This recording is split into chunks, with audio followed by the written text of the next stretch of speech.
الأنبياء والمرسلين وعلى آله وأصحابه الطيبين الطاهرين أما بعد فأعوذ بالله من الشيطان الرجيم بسم الله الرحمن الرحيم إنما يريد الله ليذهب عنكم الرجس أهل البيت ويطهركم تطهيرا سبحان الله. وقال ثم لتسألن يومئذ عن النعيم صدق الله العظيم. غوث اعظم بمنے بے سر و ساما مدد قبلہ دین مدد کعبہ ایمان مدد انتظار کرم تست من عینی را اے خدا جو خدا بینو خدا دا مدد بگرداب بلا افتاد کشتی ضعیفان شکستہ رات و پشتی بحق کے خواجہ عثمان ہارون مدد کن یا معین الدین چشتی مدد کن یا معین الدین چشتی مدد کن یا معین الدین چشتی. معزز و مکرم مفتیان نظام، علماء ذوی الاحترام، سادات کرام اور دور دور سے آنے والوں، عاشقان اہل بیت، عزت مآب کنیزان فاطمہ، السلام علیکم ورحمۃ اللہ وبرکاتہ. آئیے ہم اور آپ مل کر انتہائی عقیدت و محبت کے ساتھ اپنے اور ساری کائنات کے مرکز عقیدت انیس بے کساں چار ساز درد منداں ہم غریبوں کے غم گسار مصطفیٰ جان رحمت حضور احمد مجتبی محمد مصطفیٰ ارواحنا فدا صلی اللہ تعالی علیہ وسلم کی بارگاہ بے کس پناہ میں جس طریقے سے میں پڑھاؤں آپ بھی میرے ساتھ مل کر بآواز بلند پڑھیں. الصلاة والسلام علیک یا رسول اللہ، الصلاة والسلام علیک یا رسول اللہ، الصلاة والسلام علیک یا نبی اللہ، الصلاة والسلام علیک یا نبی اللہ، الصلاة والسلام علیک یا حبیب اللہ، الصلاة والسلام علیک یا حبیب اللہ، وعلی آلک و اصحابک یا نور اللہ، وعلی آلک و اصحابک یا نور اللہ، صلی اللہ تعالی علیہ وسلم. صلی اللہ تعالی علیہ وسلم. ماہ محرم شریف کی ہماری سالانہ یہ دوسری محفل ہے جو اس محلے کے نوجوان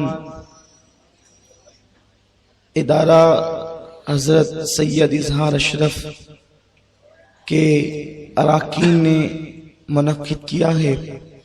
اللہ تعالیٰ میری آپ کی حاضری قبول فرمائے. ہم پچھلی محفل میں اہل بیت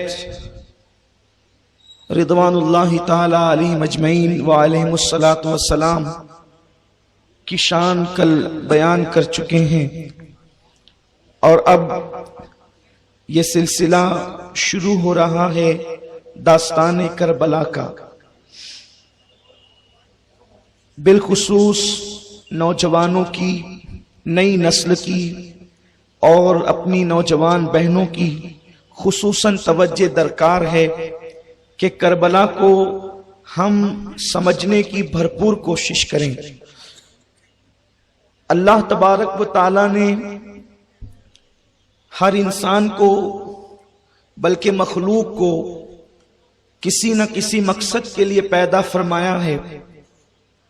انبیاء کرام کا مقصد اللہ کے ان بندوں کو جن کا تعلق اللہ سے ٹوٹ چکا ہے، زمین کے اوپر آ کر انبیاء ان کا رشتہ اللہ سے جوڑتے ہیں، اور جو لوگ گمراہی کے دلدل میں پھنسے ہوتے ہیں ان لوگوں کو گمراہی کے دلدل سے نکال کر صراط مستقیم پر کھڑا کرتے ہیں۔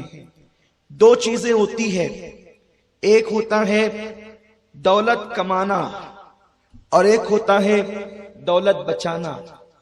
دولت کمانا قدر آسان ہوتا ہے، اس لیے کہ دولت کمانے والا ٹھیلا گاڑی ڈھکیل کے بھی دولت کما سکتا ہے۔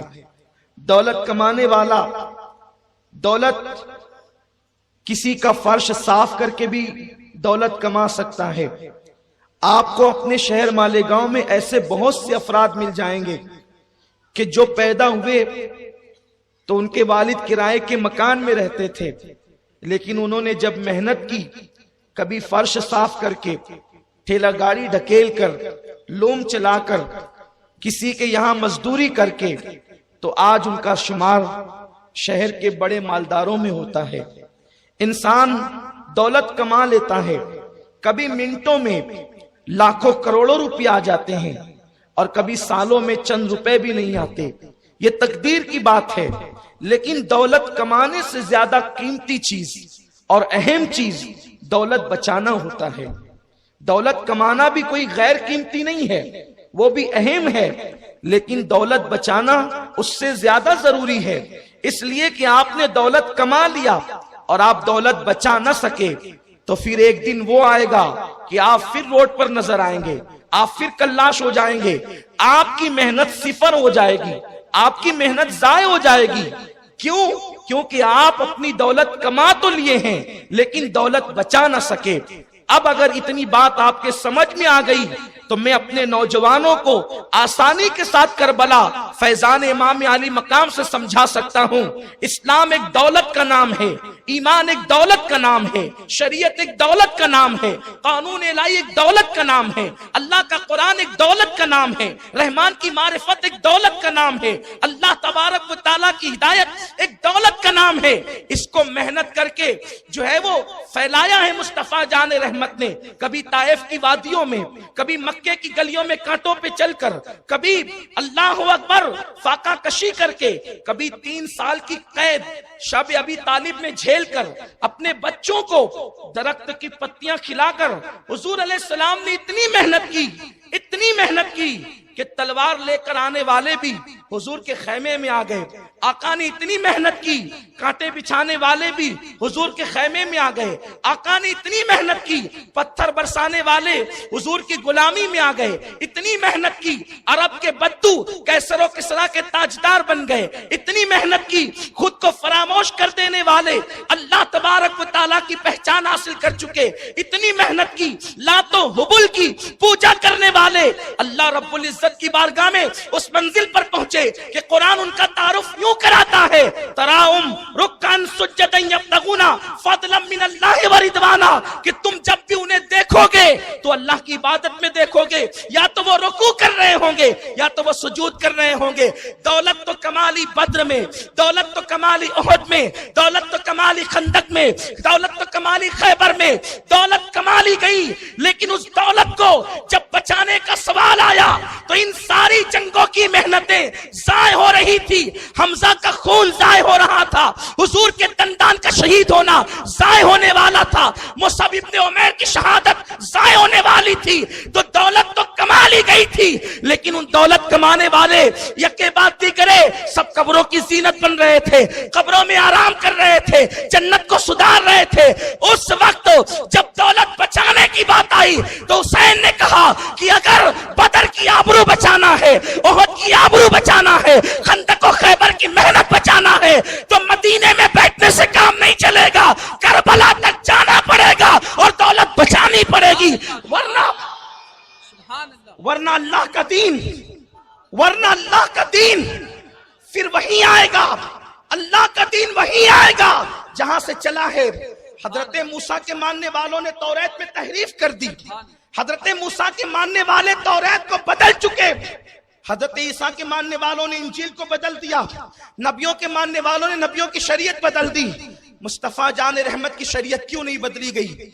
مصطفیٰ جان رحمت کا لایا ہوا قرآن کیوں نہیں بدلا گیا؟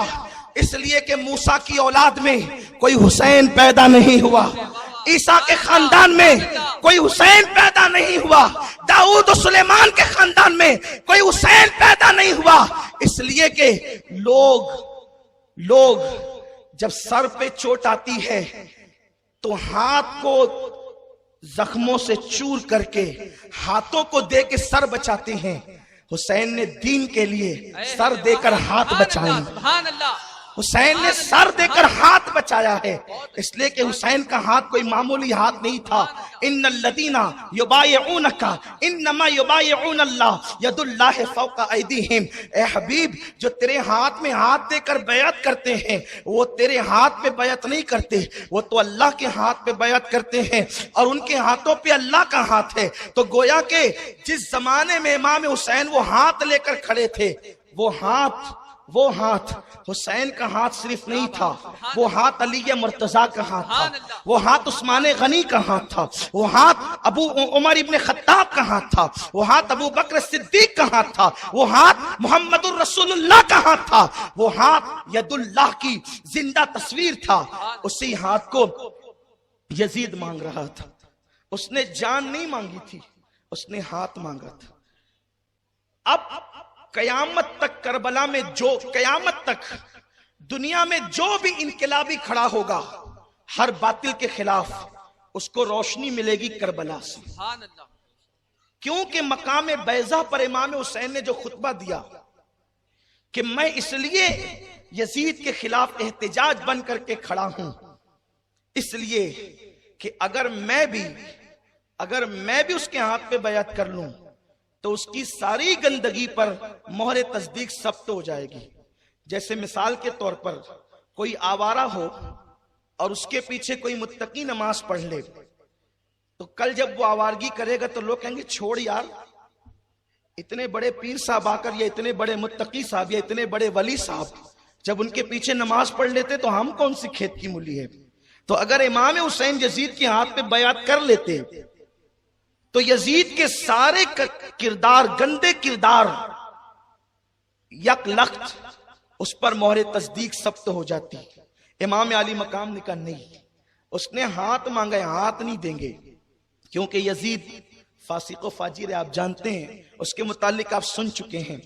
میرے شہر کی کم نصیبی یہ ہے کہ جہاں یہاں امام حسین کے ماننے والے ہوتے ہیں، کچھ لوگ یزید کو رضی اللہ کہنے والے بھی ہوتے ہیں، لیکن میں ان کو چڑھانے کے لیے نہیں، بہت سنجیدگی سے پیغام دینا چاہتا ہوں کہ تم عظمت صحابہ کی بات کرتے ہو، اگر تم نے یزید کو رضی اللہ عنہ کہا تو حضرت عمر کا رضی اللہ عنہ مشکوک ہو جائے گا، حضرت ابو بکر کا رضی اللہ عنہ مشکوک ہو جائے گا، کیونکہ جب تم رضی اللہ یزید کو کہو گے تو لوگ کہیں گے کیا عمر بھی ایسے ہی تھے، کیا ابو بکر بھی ایسے ہی تھے، کیا عثمان غنی بھی ایسے ہی تھے۔ اگر تمہارے دل میں واقعی صحابہ کی عظمت ہے تو تمہیں یزید کا اصل چہرہ قوم کے سامنے پیش کرنا ہوگا۔ یزید کون ہے؟ لوگ یہ کہتے ہیں کہ مورخین نے یزید کی شکل بگاڑ کے پیش کی ہے، ورنہ یزید اتنا برا نہیں تھا جتنا برا کہتے ہیں۔ ہم کہتے ہیں کہ آپ ہی کی بات دو طرف ہے، کہ یزید اتنا برا نہیں تھا جتنا برا لوگ کہتے ہیں۔ کتنا برا تھا وہ تو تسلیم کر لو، جتنا برا تھا وہ تو تسلیم کر لو۔ اور میں کہتا ہوں ایک بابری مسجد پر لوگ پتھر برساتے ہیں تو آپ مسجد کی شہادت کے 20 سال کے بعد بھی احتجاج کرتے ہو، اور ان کا کبھی آپ عزت سے نام نہیں لیتے۔ اور یقیناً ایک مسلمان کی ایمانی غیرت یہی ہونی چاہیے، مسجد پر جو مسجد بند تھی اس پر لوگ پتھر برسائیں اور اس کو شہید کریں تو تم ان کا نام احترام سے نہیں لیتے۔ جس نے کعبے پہ پتھر برسوائے، جس نے خانہ کعبہ پہ پتھر برسوائے، وہ یزید رضی اللہ کب سے ہو گیا؟ اس یزید کا مرتبہ کب سے بلند ہو گیا؟ اللہ اکبر۔ اللہ کے حبیب صلی اللہ علیہ وسلم کے غلاموں، آقا کریم صلی اللہ علیہ وسلم کا فرمان ہے کہ میری امت میری سنت پر قائم رہے گی۔ سب سے پہلے اگر میری سنت کو کوئی بدلے گا تو وہ بنو امیہ کا ایک فرد ہوگا، اس کا نام یزید ہوگا۔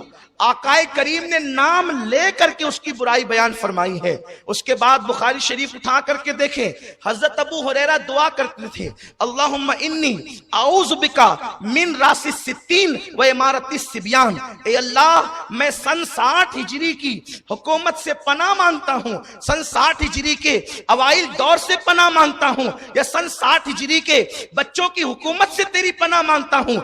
چنانچہ حضرت ابو ہریرہ کی دعا قبول ہوئی، اور آپ جو ہے سن 60 ہجری کی شروعات سے پہلے دنیا سے کوچ فرما گئے۔ آپ دیکھیں آخر ابو ہریرہ وہ کون سی گندگی دیکھ رہے تھے 60 کے بعد یا 60 میں، جس کی بنیاد پر آپ پناہ مانگ رہے تھے۔ اور بخاری کی یہ الفاظ امارت الصبیان بتاتے ہیں کہ میں بچوں کی حکومت سے، اور یزید جس وقت تخت نشین ہوا اس کی عمر 34 سال تھی یا 37 سال تھی، اسی سے متعلق مورخین نے بیان فرمایا ہے یزید علی اعلان شرابی، یزید پھوپھیوں کے ساتھ نکاح کرنے والا، پھوپھیوں کو اپنے حرم میں رکھنے والا، جبکہ نص قطعی ہے کہ پھوپھی کے ساتھ نکاح نہیں ہو سکتا، سوتیلی ماں کو اپنے حرم میں رکھنے والا، یہ سارے یزید کے کیریکٹر ہے، جو میں نے پچھلے سال بہت تفصیل سے تقریباً 2-2.5 گھنٹہ صرف یزید کے حوالے سے گفتگو کی ہے عائشہ نگر قبرستان میں۔ اگر وہ تفصیل دیکھنا ہے تو آپ وہاں دیکھ سکتے ہیں، یہاں میں عرض نہیں کرنا چاہتا۔ اور ہم نے وہاں حدیثیں بھی پڑھی ہے، کتابوں کے حوالے بھی دیے ہیں، آپ وہاں تلاش کر لیں۔ بس اتنا ہے کہ حضرت سیدنا امام احمد ابن حنبل، جن کے مقلدین میں غوث العظم دستگیر ہیں، انہوں نے یزید پہ کفر کا فتویٰ دیا، یزید کافر ہے۔ امام شافعی بھی یزید کو کافر مانتے ہیں، امام مالک بھی یزید کو کافر مانتے ہیں، امام اعظم ابو حنیفہ نے کہا ہم اس کو کافر نہیں کہتے۔ یہاں لوگ ایک مغالطہ دیتے ہیں کہ دیکھو امام اعظم نے اس کو کافر نہیں کہا، لیکن اس کو کافر نہیں کہا مگر مسلمان بھی نہیں کہا ہے، اس کو لٹکا دیا ہے، اس لیے کہ ایک اصطلاح ہوتی ہے، اصطلاح جیسے شیطان، اس پر آپ کفر کا فتویٰ دیتے ہیں یا موحد کا فتویٰ دیتے ہیں۔ آج تک ہے کسی مفتی کا فتویٰ کہ شیطان کافر ہے، شیطان مرتد ہے یا شیطان بدعقیدہ ہے؟ شیطان ایک خود اصطلاح ہے، جو لوگوں سے کفر کرواتا ہے وہ شیطان ہے۔ شیطان زانی ہے، کبھی کسی نے کہا جو لوگوں سے زنا کرواتا ہے وہ شیطان ہے، یعنی ایک اصطلاح ہوتی ہے۔ یہ امام اعظم کی وہ فقہی ندرت ہے جہاں ایرے گہرے کی نظر پڑ ہی نہیں سکتی۔ امام اعظم نے کہا کافر کہوں گا تو اس کا عقائد، اس کے نظریات محدود ہو جائیں گے، اس لیے یزید ایک خود ظلم کی اصطلاح ہے۔ جب نام یزید آیا ساری بربریت، ساری گندگی، ساری تاریکی، ساری پلیدی، ساری بدترینی جمع ہو گئی۔ اگر اس کو صرف کافر کہا جائے تو کچھ کافر ایسے ہوتے ہیں جو صرف کفر کرتے ہیں، زنا نہیں کرتے، کچھ کافر ایسے ہوتے ہیں جو زنا تو کرتے شراب نہیں پیتے، یعنی ان میں کچھ برائیاں کم ہوتی ہیں۔ یزید وہ برے کا نام ہے کہ اس کے اندر ساری برائیاں ایک وقت میں جمع کر دی گئی ہے، وہ پلید ہے یزید۔ اور یزید کے متعلق تو اللہ کے رسول صلی اللہ علیہ وسلم نے بہت سی باتیں بیان فرمائی ہے، اور امت کا اس پر اجماع ہے۔ علامہ سعد الدین تفتزانی رحمت اللہ تعالی علیہ، جن کی کتاب مدرسوں میں نصاب کے طور پہ پڑھائی جاتی ہے، آپ فرماتے ہیں یزید کافر ہے، اور یزید پر لعنت کرنا بالاتفاق جائز ہے۔ یزید ملعون بھی ہے، وہ لعنتی بھی ہے، اس لیے کہ قرآن کی آیت ہے ان الذین یؤذون اللہ ورسولہ لعنہم اللہ فی الدنیا والآخرہ، کہ جو اللہ اس کے رسول کو اذیت دے، اللہ کی اور اس کے فرشتوں کی قیامت تک دنیا اور آخرت میں اس پہ لعنت۔ آقا کریم فرماتے ہیں الصواعق المحرکہ میں ابن حجر لکھتے ہیں کہ سارے نبیوں کی اس پہ لعنت ہے جو اہل بیت کا دشمن ہے۔ بغیر دشمنی کے یوں ہو گیا۔ کسی نے کہا کہ یزید تو کربلا میں نہیں تھا، پھر یزید قاتل حسین میں اس کا نام کیوں؟ تو صاحب الصواعق المحرکہ لکھتے ہیں کہ کسی اس دور کے انسان سے، فقیہ سے پوچھا گیا تھا کہ یزید تو کربلا میں نہ آیا، پھر وہ قاتل کیسے ہوا حسین کا؟ تو انہوں نے فرمایا کہ تیر جو تھا وہ عراق میں تھا یعنی کربلا میں، اور تیر چلانے والا ذی سلم میں تھا یعنی ملک شام میں اور دمشق میں۔ تو تیر کہیں سے بھی چلے گا، لگے گا تو زخمی تو کوئی ہوگا، قتل تو کوئی ہوگا، سرا کیا کرایا وہاں کا تھا. تو یزید کسی ایک شخصیت کا نام نہیں ہے، اور حسین بھی کوئی ایک شخصیت کا نام نہیں ہے. یزید اسلام کے خلاف اٹھنے والی ایک مکمل تحریک کا نام ہے، اور حسین اسلام کی صداقت میں، اسلام کے دفاع میں، اسلام کی حقانیت میں اور اسلام پہ لگائے گئے الزامات کی تردید کے حوالے سے اٹھنے والی ایک مکمل تحریک کا نام حسینیت ہے. جب بھی سچ کا نام آئے گا حسینیت، جب بھی صداقت کا نام آئے گا حسینیت، جب بھی عدالت کا نام آئے گا حسینیت. جتنی اچھائی ہے اس کی دوسری اصطلاح کا نام حسینیت ہے. بلکہ میرے خواجہ نے تو سارا مسئلہ ہی حل کر دیا. فرماتے ہیں حسین شاہ ہیں، حسین بادشاہ ہیں. شاہ است حسین، شاہ است حسین، بادشاہ است حسین، دین است حسین. حسین دین ہے، دی پناہ است حسین، دین کو پناہ دینے والے ہیں. سر داد نہ داد، دست در دست یزید، سر دے دیا مگر نہ دیا. یزید کے ہاتھ میں اپنا ہاتھ، حقاں کی بنائے لا الہ الا است حسین. حقیقت یہ ہے کہ حسین کلمے کی بنیاد کا نام ہے. اب میں کہوں کلمہ حسین ہے تو تعجب نہیں، میں کہوں قرآن حسین ہے تو تعجب نہیں، اس لیے کہ دین جب حسین کو کہہ دیا گیا یہ ساری چیزیں دین میں آتی ہے. تو مولا حسین علی جدی والی السلام کو اللہ نے اس مقصد سے پیدا کیا تھا کہ دین حسین بچائیں گے، اسی لیے آقا نے بڑے ناز اٹھائے. اب داستان کربلا کی شروعات ہوتی ہے. اتنے کم لوگوں کو لے کر مولا حسین اپنے گھر سے نکلتے ہیں، جس کا ذکر آپ آگے سنیں گے. تو لوگوں کو یہاں یہ بھی مغالطہ ہے کہ وہ سلطنت کے لیے نکلے، حکومت کے لیے نکلے. میں کہتا ہوں یہ بات کوئی عقل مند نہیں کہہ سکتا. 1 مہینے کا بچہ گود میں لے کر حکومت کے لیے نہیں نکلا جاتا، بیویوں کو لے کر حکومت کے لیے نہیں نکلا جاتا. جو حکومت کے لیے نکلتے ہیں، مولا حسین اگر ایک اعلان کر دیتے کہ مجھے یزید سے لڑائی لڑنی ہے، پورا مدینہ فیور میں تھا، پوری دنیا کے مسلمان فیور میں تھے. یارو آج دنیا میں چند سید مل کر کے اگر کسی کے خلاف اعلان جنگ کر دیں تو ساری دنیا کے خوش عقیدہ مسلمان جمع ہو جاتے ہیں اور لوگوں کے بستر گول ہو جاتے ہیں، لوگوں کے بائیکاٹ ہو جاتے ہیں. تو جو سیدوں کا باپ حسین تھا اگر وہ اعلان کر دیتا تو کون نہ آتا، کون نہ آتا. لیکن وہ حکومت کے لیے نہیں جا رہے تھے، اس لیے کہ جس کو پیدا ہوتے ہی جوانان جنت کا سردار بنا دیا گیا ہو، اس سے بڑا عہدہ کیا ہو سکتا تھا. یزید پلید مقابل میں کسی اعتبار سے نہیں ہے، نہ نسب کے اعتبار سے، نہ علم کے اعتبار سے، نہ تقوی کے اعتبار سے، نہ پرہیزگاری کے اعتبار سے. لوگ تو یزید کی امی کا نام بھی نہیں جانتے. میں اس پر کوئی تفسیرہ نہیں کر رہا ہوں، لیکن حسین کی امی وہ ہے جس کا نکاح عرش پر ہوتا ہے. حسین کی امی وہ ہے جس کے گھر میں جبریل بھی اجازت کے بغیر نہیں آتا ہے. اور حسین کا بابا وہ ہے کہ جب لوگ یمن والے رسول اللہ کو ان کی شکایت کرتے ہیں کہ علی ایسے ہیں، علی ایسے ہیں، حضور فرماتے ہیں تمہاری ہمت کیسے ہوئی علی کی شکایت کرنے کی؟ فرمایا جو شکایت کی ہے اب روک دو. یہاں پر غدیر خم میں قافلہ رکے گا، حج سے واپس آنے والا قافلہ اس لیے رکے گا کہ تم نے میرے علی کی شکایت کی ہے. اگر قافلہ روکو، منبر لگاؤ. اور منبر لگا ہے، حضور نے علی کو اپنے قریب بلایا جو حسین کی ابو جان ہے اور فرمایا علی ادھر آ، تو دنیا اور آخرت میں میرا بھائی ہے. اور پھر ہاتھ اٹھا کر کے کہا جس کا میں مولا ہوں اس کا علی مولا ہے. جو علی کو مولا نہ مانے اللہ بھی اس کا مولا نہیں ہے. نعرہ حیدری، نعرہ حیدری، ذکر تاجدار کربلا. لیکن لوگ اتنی حدیث بیان کرتے ہیں اور عیدیں مناتے ہیں. آگے کا ٹکڑا یہ بھی ہے جب رسول نے فرمایا جس کا میں مولا اس کا علی مولا، تو ابو بکر اٹھ کر کے کھڑے ہوئے، ہاتھ چومے علی کے کہا علی مبارک ہو، مبارک ہو، تو میرا بھی مولا ہے، سارے مومنوں کا مولا ہے. حضرت عمر نے کہا علی مبارک ہو، تو میرا بھی مولا ہے، سارے مومنین کا مولا ہے. جس کی مولائیت کو خلفائے راشدین نے قبول کیا ہے وہ علی مولا ہے. اب صحابہ کی عظمت اسی وقت بیان ہوگی جب یہ روایت ہے.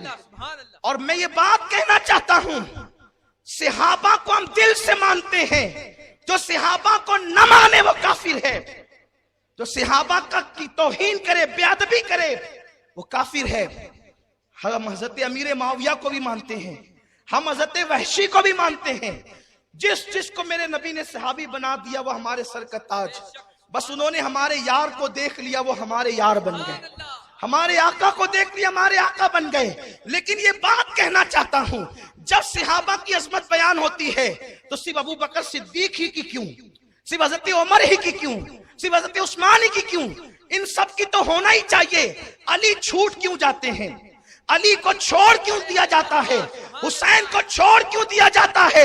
اس لیے کہ کوئی صحابی بنا ہے جوانی کے بعد، کوئی صحابی بنا ہے بڑھاپے کے بعد، لیکن علی وہ صحابی ہے کہ جو رسول اللہ کی گود میں، جو نبی کی گود میں، اللہ اکبر، اس دن آیا ہے جب علی 3 دن کے تھے، اور علی وہ ایمان لانے والا ہے، وہ صحابی ہے کہ ماں کا چہرہ نہیں دیکھا، باپ کا چہرہ نہیں دیکھا، 3 دن تک ماں باپ پریشان تھے، نہ پانی پیتا ہے، نہ دودھ پیتا ہے، نہ آنکھیں کھولتا ہے۔ حضور 3 دن کے بعد آئے، 32 سال کی آقا کی عمر تھی، کہا میرے بھائی کو میرے پاس لاؤ، میرے بھائی کو میرے پاس لاؤ۔ حضور نے علی کو بھائی کا میرے پاس لاؤ، اور جیسے ہی گود میں لیا، علی نے آنکھیں کھولی، آقا کریم کا چہرہ دیکھا۔ نبی نے پوچھا علی آنکھیں بند کر کے ماں باپ کو پریشان کیوں کیا؟ تو علی نے خاموش زبان میں نبی سے باتیں کی، یا رسول اللہ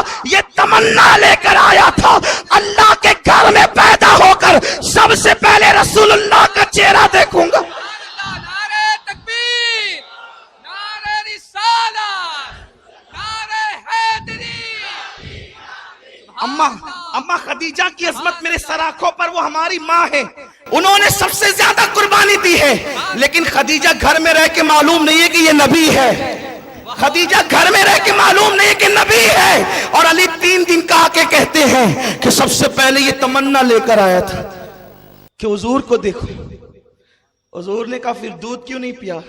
تو علی خاموش زبان میں کہتے ہیں یہ علی والے جانتے ہیں، جو نبی پتھروں سے باتیں کرتے وہ 3 دن کے علی سے کیوں نہ کریں؟ کہا حضور یہ بھی کوئی بات ہوئی، مہمان آپ کا ہوں، کھانا آپ اپنے گھر کا کھاؤں گا، وہ دودھ تو میرا ہی حصہ ہے، وہ میرے گھر کا ہے، پہلے مہمان جس کا ہوں وہ میزبان تو کچھ کھلائے۔ حضور نے اٹھا کے سینے کے قریب کیا، ہے کوئی صحابی ہے؟ سارے صحابہ پر میرے ماں باپ قربان، ہر صحابی عادل، خلیفہ بلا فصل سب سے افضل ابو بکر صدیق، ان کے بعد عمر ابن خطاب، ان کے بعد حضرت عثمان غنی۔ لیکن جس کو خدا نے جو نواز دیا، پھر جب عظمتی بیان کرنے بیٹھے ہو تو دل کھول کے کرو، کسی کو چھوڑتے ہو کسی کو پکڑتے ہو، یہ یہودیوں کا طریقہ ہے، پکڑو تو پھر سب کا دامن پکڑو۔ یہ کیسا صحابی ہے کہ جس کو سینے کے قریب اٹھایا، اور ماں کے دودھ سے پہلے نبی نے اپنی زبان علی کے منہ میں ڈالی، سبحان اللہ۔ اور علی نبی کی زبان اس طرح چوستے ہیں جیسے بچے ماں کا دودھ چوستے ہیں۔ میں کہتا ہوں علی کو نبی زبان چسا کر کے اپنے سینے کے اسرار منتقل کر رہے تھے، اس لیے جو علی نے بیان کیا وہ کسی نے بیان نہیں کیا۔ عبداللہ ابن عباس کہتے ہیں کہ مدینے میں سب سے بڑا عالم اگر میں کسی کو جانتا ہوں تو وہ مولا علی کو جانتا ہوں۔ حضرت عمر ابن خطاب کہتے ہیں جس محفل میں علی نہ ہو میں وہ اس محفل میں فیصلہ کرنے کے لیے ڈرتا ہوں، اور اس فیصلے سے اللہ کی پناہ مانگتا ہوں جس فیصلے میں مولا علی موجود نہ ہو۔ پھر مولا علی کا ذکر کیوں نہیں ہوتا؟ خیر یہ تو مقدر کی بات ہے۔ پھر میں ایک حدیث پڑھ دیتا ہوں، وہ آپ سمجھ لیں اس کو۔ خیبر میں حضور نے فرمایا علی تجھ سے محبت صرف مومن کرے گا، منافق تجھ سے محبت کر نہیں سکتا۔ اور دوسرے مقام پہ فرمایا علی مومن تو مومن ہے، تجھ سے وہی محبت کرے گا جس کا نسب صحیح ہوگا، یعنی جو حلالی ہوگا۔ اللہ کی عزت کی قسم، آپ یہ نہ سمجھے کہ میں جذبات، جتنی باتیں میں کر رہا ہوں آپ کتاب کا حوالہ مجھ سے لے جائیں۔ میں آپ کے شہر میں رہتا ہوں، کتاب نہ دکھاؤں تو خدا کی عزت کی قسم آج کے بعد پھر اس طرح کے بیانات ہی نہیں ہوں۔ حضور نے علی تجھ سے صرف حلالی محبت کر، حضرت انس کہتے ہیں، انس ابن مالک کہتے ہیں، اس کے بعد سے مدینے میں قانون بن گیا جو بچہ ڈاؤٹ فل ہوتا اپنا ہے کہ کسی اور کا ہے، بہت تحقیق لڑائی جھگڑے نہیں ہوتے، اس کے سامنے بولا جاتا علی، وہ کہتا مولا، سبحان اللہ۔ علی وہ کہتا مولا، تو کہتے ہیں یہ حلالی ہے، اس کی ماں پاک دامن ہے، اور علی کا نام سن کر کے چہرہ اترتا، کہا اس کی ماں آوارہ ہے، یہ رہنے کے قابل نہیں ہے، اس کی ماں کو طلاق دے دیا جاتا۔ خدا کی عزت کی قسم، انس ابن مالک کی روایت آپ اٹھا کر کے پڑھیں، یہ ہے۔ تو یہ علی کا نام صرف ایمان کی کسوٹی نہیں ہے، بلکہ حلالی ہونے کا بھی ایک ثبوت ہے، شجرے ہے۔ اور یہاں ایک جملہ کہہ کر کے آگے بڑھ جانا چاہتا ہوں، اہل بیت کی محبت اگر سب لوگ چاہیں حاصل کر لیں تو یہ قطعاً نہیں ہو سکتا، کیونکہ اہل بیت کی محبت وراثت میں نہیں ملتی، ماں کی شرافت کی بنیاد پر ملا کرتی ہے۔ اہل بیت سے وہی محبت کرے گا جہاں ماؤں کے اندر شرافت ہوتی ہے۔ تو عرض یہ کر رہا تھا کہ مولا حسین اس مشن کے لیے چلے، تھوڑے سے لوگوں کو لے کر، چند لوگوں کو۔ معتبر تاریخ اور محتاط روایتیں یہ ہے 114 لوگ تھے مولا حسین کے ساتھ، اور آپ جا رہے تھے، اس میں بچے بچیاں ننھے بچے سب تھے۔ حکومت کے لیے نہیں جا رہے تھے، کیوں نہیں جا رہے تھے؟ اس لیے کہ انہیں تو دین بچانا تھا۔ ایک بات کہوں، بات سمجھ میں آئے گی، جن لوگوں کو الیکشن لڑنا ہوتا ہے نا، وہ بھی 1 سال کا بچہ ریلی میں لے کر کے نہیں نکلتا، وہ سوچتا ہے کہ اتنا پرچار کروں محلے میں کہ میرے ساتھ ریلی بڑی نکلے، تاکہ لوگوں کو لگے کہ یار اس کے ساتھ لوگ زیادہ ہے تو ووٹ اس کو زیادہ ملنی چاہیے۔ نادان جو الیکشن لڑنے جاتا ہے وہ بھی بڑی ریلی لے کر کے جاتا ہے، جو حکومت کرنے جائے گا وہ 1 مہینے کا بچہ ہاتھ میں کیوں لے کر کے جائے گا؟ اگر حسین کو حکومت چاہیے تھا تو فوج فاٹا لے کر کے جاتے، لیکن ان کو وہ نہیں چاہیے تھا۔ آپ آگے کی گفتگو میں سنیں گے۔ مولا حسین چل رہے ہیں، آئیے ان کی ولادت کے کچھ اشارے اور آگے گفتگو۔ پھر یزید کا ذکر تو آپ نے سنا، مولا حسین کون ہے؟ سبحان اللہ، سبحان اللہ۔ مشکات شریف کی حدیث ہے، مشکات باب الفضائل۔ مولا حسین کی ولادت کا وقت آتا ہے، دیکھیں میں حدیث اس کا حوالہ اس لیے دے دیتا ہوں کہ آپ گھر جا کے دیکھ لیں، اس لیے کہ عجیب سی باتیں سننے میں آتی ہے، پھر لوگ کہتے ہیں کہ آپ اس پر کچھ گفتگو کریں، حالانکہ پھر اس جواب دینے میں میرا موضوع ادھورا رہ جاتا ہے۔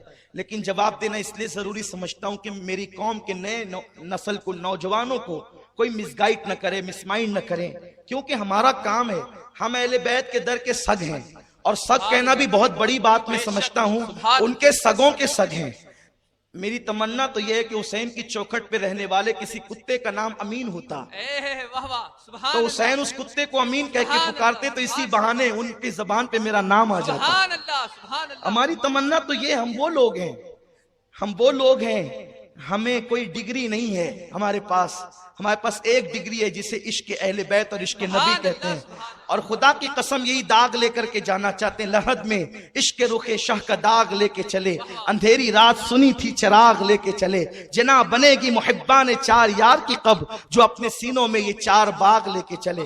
ام الفضل بڑی مشہور روایت ہے، اس سے ایک مسئلہ اخذ کرنا چاہتا ہوں۔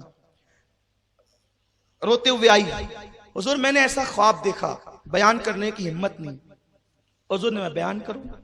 خواب کبھی کبھی عجیب ہوتے ہیں، اس کی تعبیر خوبصورت ہوتی ہے۔ حضور میں نے یہ دیکھا، اللہ آپ کو سلامت رکھے، کہ چچی جو تھی ام الفضل، حضرت عباس کی بیوی، بہت چاہتی تھی آقا کو، بہت محبت کرتی تھی، لیکن چچی ہو کر بھی وہ حضور کو کہتی تھی اے بھتیجے نہیں، جب تک ایمان نہ لایا تو بھتیجا کہتی تھی، ایمان لائی تو یا رسول اللہ کہتی تھی۔ تو بھائی بھتیجے وہ کہتے ہیں جو ایمان نہیں لاتے، جو ایمان لے آتے ہیں پھر وہ چچی بھی ہوتی ہے تو یا رسول اللہ کہتی ہے، چچا بھی ہوتا ہے تو یا رسول اللہ کہتا ہے، اور بھائی بھی ہوتا ہے علی کی شکل میں تو یا رسول اللہ کہتا ہے۔ بات ادب کی لوگوں کو سیکھنا چاہیے۔ بہرحال میں پھر وہی بات آتی ہے کہ با دبا نصیب جن کے ہوتے ہیں وہی ادب والے ہوتے ہیں۔ حضور میں نے خواب دیکھا، بہت تکلیف ہے مجھے اس خواب سے آقا، کہ آپ کا گوشت کا ٹکڑا کاٹ لیا گیا ہے اور کاٹ کے میری جھولی میں ڈالا گیا ہے۔ حضور نے مسکرا کے کہا چچی مبارک، فاطمہ کے شکم میں جو بچہ ہے نا، بس وہ عنقریب پیدا ہونے والا ہے، اور جب وہ پیدا ہوگا تو وہ سب سے پہلے تیری گود میں دیا جائے گا چچی، وہ پہلے تیری گود میں دیا جائے گا، اور اس بچے کو مجھ سے ایسی نسبت ہوگی کہ وہ میرے جسم کا ٹکڑا ہوگا، وہ میرے جسم کا ٹکڑا ہوگا۔ کل کی تقریر میں نے کہا تھا کہ میں حسین کو عرش نہیں کہتا کیونکہ میرا دل نہیں بھرتا، میں مولا حسین کو عرش کے برابر نہیں مانتا، کیونکہ میرا دل نہیں بھرتا. کیوں؟ وہ عرش سے بہت اعلیٰ ہے جسے حسین کہتے ہیں. کیوں ایسا ہے؟ اس لیے کہ میرے نبی کے جسم کا کوئی ٹکڑا، گوشت کا کوئی ٹکڑا یا ناخن کا کوئی ٹکڑا یا جسم کا کوئی ٹکڑا عرش کے برابر نہیں، عرش سے بہت اعلیٰ ہے. کیوں؟ حضور کے جسم سے جو مٹی لگ جاتی ہے وہ مٹی عرش سے اعلیٰ ہوتی ہے. تو نبی کے جو جسم کا حصہ ہے اس کی شان کیا ہوگی، اس کا مقام کیا ہوگا؟ کہا چچی اس کو مجھ سے وہی نسبت ہوگی جیسے گوشت کو جسم سے ہوتی ہے. اس کے بعد بات آئی گئی، ہو گئی. حضرت ام الفضل کو انتظار تھا کب وہ دن آئے گا. اور مولا حسین کی جو ولادت ہے، آپ 6 مہینے کے حمل میں پیدا ہو گئے. صاحب روضۃ الشہداء لکھتے ہیں کہ حضرت یحییٰ علیہ السلام اور حضرت امام حسین، ان دونوں کے علاوہ کوئی بچہ 6 مہینے کا ماں کے شکم سے پیدا نہیں ہوا. یا 7 مہینے کا بچہ جیتا ہے یا 9 مہینے کا بچہ جیتا ہے، اس سے پہلے بچہ پیدا ہوگا تو وہ مر جائے گا. لیکن حسین ایسا بے مثال ہے کہ جو ماں کے شکم میں صرف 6 مہینے رہا اور حیات ایسا رہا کہ دنیا کو حیات عطا کر دی، دین کو حیات عطا کر دی. بہرحال فجر کی نماز حضور نے پڑھائی. 4 یا 5 شعبان تھی، 4 یا 5 شعبان تھی. آقا کریم صلی اللہ علیہ وآلہ وسلم نے فجر پڑھائی اور کہا علی چلو، توجہ، علی چلو، علی چلو. حضور کہاں؟ فاطمہ کے حجرے میں. مولا حضور کے ساتھ ہوئے، کسی کو کچھ نہیں کہا اور فرمایا علی دروازے پہ رکو. علی دروازے پہ رکے. حضور اندر گئے تو خوشخبری ملی کہ بیٹا پیدا ہوا ہے دوسرا بھی. سرکار نے کہا کہ لاؤ میرے ہاتھ میں دو. کونین کو دینے والا داتا جس کے ہاتھ ہمیشہ ایسے ہیں، وہ حسین کو لینے کے لیے یوں کرتا ہے. لاؤ میرے ہاتھ میں دو. اور گویا کہ رسالت نے امامت کو اپنے ہاتھ میں لیا. آبرو رسالت نے آبرو امامت کو اپنے ہاتھ میں لیا. سید الانبیاء نے سید الاولیاء کو اپنے ہاتھ میں لیا. اے دل بگیر دامن سلطان اولیاء، یعنی حسین ابن علی جان اولیاء. اولیاء کی جان انبیاء کی جان کے ہاتھوں میں ہے. اور آقا کریم اذان پڑھتے ہیں. حضور نے جو اذانیں پڑھی ہے وہ ان موقعوں پہ پڑھی ہے. یہ ایک مسئلہ بھی واٹس ایپ پہ بہت گشت کرتا تھا کہ حضور نے اذان کب پڑھی. تو مولا حسین کے کان میں پڑھی، مولا حسن کے کان میں پڑھی، اور ایک مرتبہ ظہر کی نماز کے وقت بھی اذان پڑھی، اور وہ ایک الگ تفصیل ہے. اذان پڑھی، گھٹی دی، پھر وہی گھٹی، اپنی زبان چسائی مولا حسین کو، اور حضور علیہ الصلوۃ والتسلیم مولا حسین کا گلا چومنے لگے. یہ البدایہ والنہایہ، اسی کے ساتھ مشکات، اسی کے ساتھ السوائق المحرکہ، یہ جو کتابیں ہیں نا، ان ساری کتابوں میں سوانح کربلا، ساری کتابوں کی روایتوں کا گلدستہ میں ایک روایت میں آپ کے سامنے پیش کر رہا ہوں. حضور چومنے لگے جو ہے وہ گلا. اتنے میں جبریل آئے. آنے کے بعد جبریل نے عرض کی حضور اللہ آپ کو مبارکباد دیتا ہے کہ آپ کے گھر میں بیٹا پیدا ہوا. حضور نے خدا کا شکر ادا کیا. پھر کہا اللہ آپ کی تعزیت بھی کرتا ہے. اب یہ بات خاص طور پہ سننے کی ہے. اللہ آپ کی تعزیت بھی کرتا ہے. حضور نے کہا جبریل خوشی کا موقع ہے، مبارکباد تو سمجھ میں آتی ہے، تعزیت تو غم کے موقع پہ کی جاتی ہے، اللہ میری تعزیت کیوں کرتا ہے؟ عرض کی آقا یہ جو آپ کا حسین ہے، یہ آپ کا حسین ہے جس گلے کو آپ چوم رہے ہیں. آپ کی امت وادی تف میں یعنی کربلا کے میدان میں آپ کے بیٹے کو خاندان کے ساتھ 3 دن بھوکا پیاسا رکھ کر شہید کر دے گی. دیکھیے پہلا داستان کربلا بیان کرنے والا، پہلا داستان کربلا. لوگ کہتے ہیں محرم میں کیا پاگلوں کی طرح اور رافضیوں کی طرح محفلیں بنا کر کے بیٹھے ہو، یہ داستان کربلا بیان کرنا بھی کوئی سنیت ہے؟ میں کہتا ہوں بنا دیا جبریل کو رافضی، جبریل کو بھی ڈال دیا ان کے کھانے میں. نادانو شرم تو کرو. نئی کتابیں پڑھو، لیکن میں جانتا ہوں تم کتابیں پڑھتے ہو لیکن تمہیں سمجھ میں نہیں آتا، اس لیے کہ کتابوں کا پڑھنا الگ ہے، اس کو سمجھنا الگ ہے. سمجھنا کیوں الگ ہے؟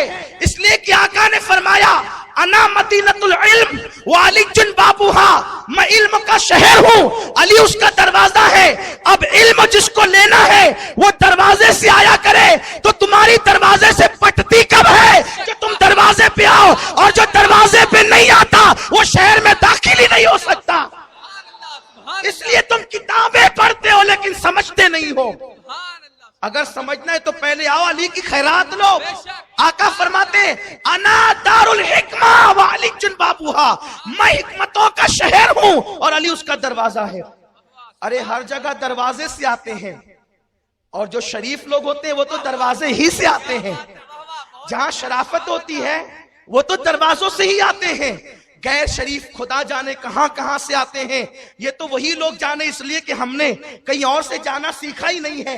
نبی نے فرمایا دروازے سے آؤ، تو ہم نبی تک بھی دروازے سے جاتے ہیں، اور خدا تک بھی دروازے سے جاتے ہیں، اور اپنے اور سب کے گھروں تک دروازے سے جاتے ہیں، کیونکہ نبی کی سنت یہی ہے۔ پڑھتے ہو سمجھتے نہیں۔ جبریل سب سے پہلا کربلا بیان کرنے والا ہے،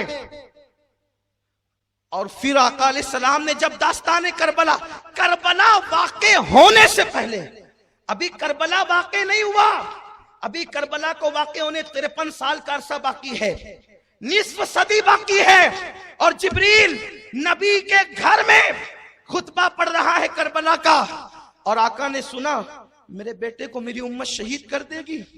حضور کی آنکھوں میں آنسو آ گئے، حضور کی آنکھوں میں آنسو آ گئے۔ لوگ ہمارے شہر کو مسئلہ بتا رہے ہیں، میت پر سوگ تو 3 دن تک کیا جاتا ہے، اور عورت سوگ منائے 4 مہینے 10 دن۔ یہ حسین کا سوگ تم نے کہاں سے نکالا؟ ہم نے کہا ہم نے حسین کا سوگ نہیں نکالا، یہ کربلا ہے، یہ حسین ہے۔ ابھی واقع ہونے سے پہلے نبی کربلا کی داستان سن کے رو رہے ہیں۔ سوگ منانا الگ چیز ہے، اور محبت میں رونا الگ چیز ہے۔ سوگ 3 دن تک جائز ہے بالکل، لیکن ہم تو وہ 3 دن بھی نہیں مناتے۔ ہم اپنے مرحومین کا سوگ 3 دن بھی نہیں، یار ہم سے زیادہ دل والا کون ہوگا؟ ہم تو اپنے پیر کے میت کے دن بھی عرس مناتے ہیں، ہم سے زیادہ جگر والا کون ہوگا؟ ہم تو اس دن بھی خوشی مناتے ہیں، اس لیے کہ غم وہ کرے جہاں جانے کے بعد عذاب کا خوف ہو۔ ہمارے مرشدان طریقت، ہمارے اولیاء اللہ، ہمارے مومنین قبر میں جاتے تو فرشتے کہتے نم کا نومت العروس، سو جاؤ ایسے جیسے پہلی رات کی دلہن سوتی ہے، تو وہ عروس کہتے ہیں اور ہم اوپر عرس عرس کرتے ہیں۔ یہ تو اپنا اپنا ظرف ہے، لیکن یاد رکھو ہم سوگ نہیں مناتے حسین کا، اس لیے کہ سوگ منانے بال نوچنا، ماتم کرنا یہ سوگ ہے، لیکن درد حسین کو سن کے رونا یہ نبی کی سنت ہے۔ درد حسین کو سن کے رونا، ابھی کربلا واقع نہیں ہوا حضور رو رہے ہیں، تو کیا میں یہ نہ کہوں مشکات شریف کی روشنی میں حسین کی شہادت کا ذکر سن کر رونا یہ میرے نبی کی سنت ہے؟ کہ یہ تو بدعت کہاں سے نکالی؟ ہم نے کہا اگر یہ حدیث مشکات میں نہیں ہے، آئیے بیٹھ کے بات کریں۔ یہ بیچارے لوم چلانے والے، ٹھیلا ڈکیلنے والے، جن کو استنجا کی سنتیں نہیں پتہ ہے، جو قرآن کے اسرار و رموز سے ناواقف ہے، ان کو کیوں لڑا رہے ہو؟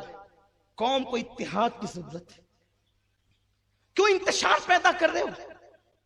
کیوں تکلیفوں میں لوگوں کو مبتلا کر رہے ہو؟ اس قوم کا معیشت کا مسئلہ ہے، معاش کا مسئلہ ہے۔ دنیا کی اسلام باطل طاقتیں اسلام کو مٹا دینا چاہتی ہیں، اسلام دشمن طاقتیں اسلام کو مٹا دینا چاہتی ہے۔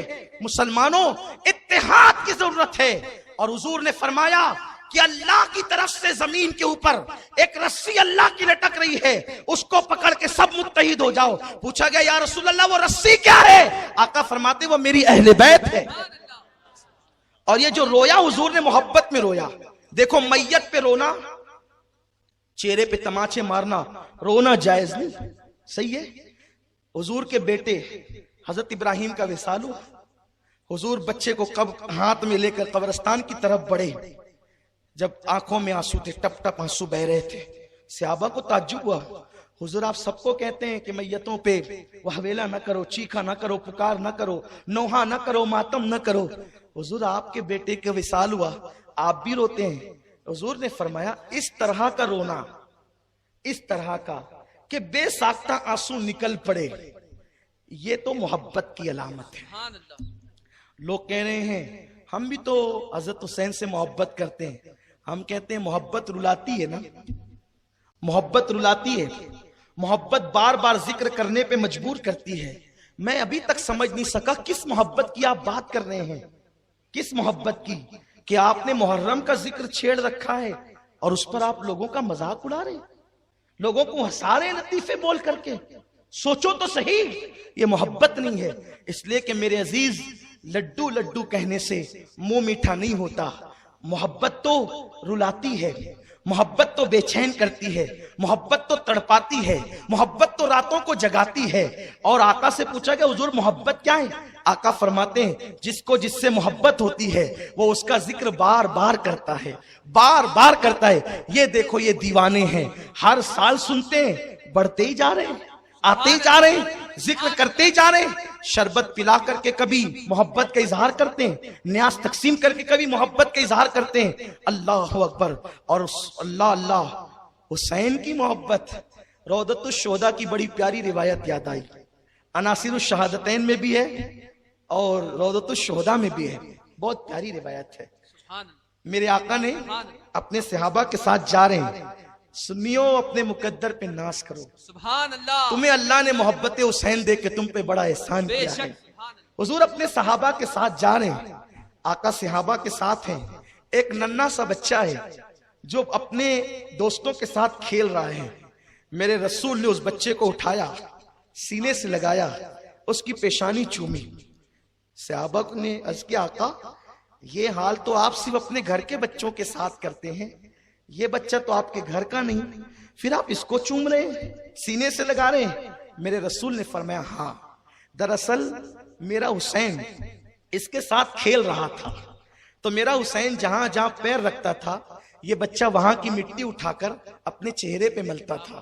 میں جان کے میرے حسین سے پیار کرتا ہے, اس لیے یہ میرے حسین سے پیار کرتا ہے, میں اس سے پیار کرتا ہوں, اور میں اس کو اور اس کے ماں باپ کو ان شفاعت کرا کر کے جنت میں لے کر کے جاؤں گا. حضور نے شفاعت کی بشارت دی ہے. اس کے بعد دوسری حدیث, یہ جامع ترمذی کی حدیث ہے. اس کا متن جو ہے میں ساتھ نہیں لا سکا, اس لیے متن نہیں پڑھوں گا, اس کا ترجمہ پڑھوں گا. جامع ترمذی شریف میں یہ حدیث ہے. ایسی حدیث, ایسی دل کی کلی کلی کھل اٹھے گی.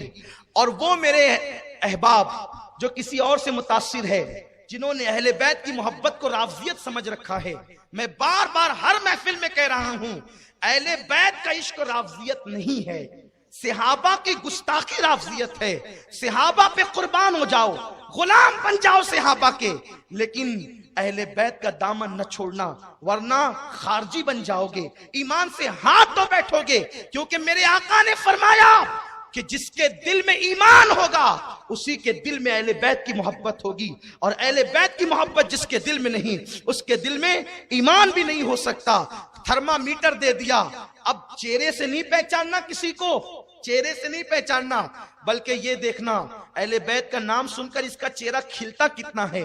کہیں منہ پر 3.5 تو نہیں بچتے ہیں, یا چہرہ اگر کھل جائے سمجھ جاؤ کہ ایمان اس کے دل میں ہے. یہ بات میری اپنی نہیں, حضرت ابو سعید خدری کہتے ہیں. یہ سعید خدری صحابی رسول فرماتے ہیں جب حضور کا وصال ہو گیا فتنے رونما ہوئے, ہمیں ڈر لگنے لگا منافقین بڑھ گئے ہیں, اپنے اور بیگانے کو کیسے پہچانے, مومن اور منافق کو کیسے پہچانے. ہم جب دیکھتے کہ محفل ڈاؤٹ فل ہے تو وہاں علی علی علی علی کرتے, تو جو علی علی سن کر کے مسکراتا سمجھ جاتے مومن ہے, جس کا چہرہ اترتا سمجھ جاتے منافق ہے. بھائیو یہ ابو سعید خدری کا, یہ صحابی کا مسلک ہے, یہ کوئی مولوی نہیں کہہ رہا, یہ صحابی رسول کہہ رہا ہے, جن کے لیے قرآن نے رضی اللہ عنہم ورضوا عنہ کا خطبہ پڑھا ہے, وہ کہہ رہے ہیں یہ محبت. جامع ترمذی کی وہ حدیث, ایک دن میرے آقا بیٹھے ہیں, سرکار بیٹھے ہیں, ایسے بیٹھے ہیں جیسے چاند سبحان اللہ. چمک رہا ہے, سبحان اللہ. اور ارد گرد 4 ستارے جگمگا رہے ہیں. سبحان اللہ. سبحان ایک تارے کا نام فاطمہ ہے, اللہ. دوسرے کا نام علی ہے, تیسرے کا نام حسن ہے, چوتھے کا نام حسین ہے.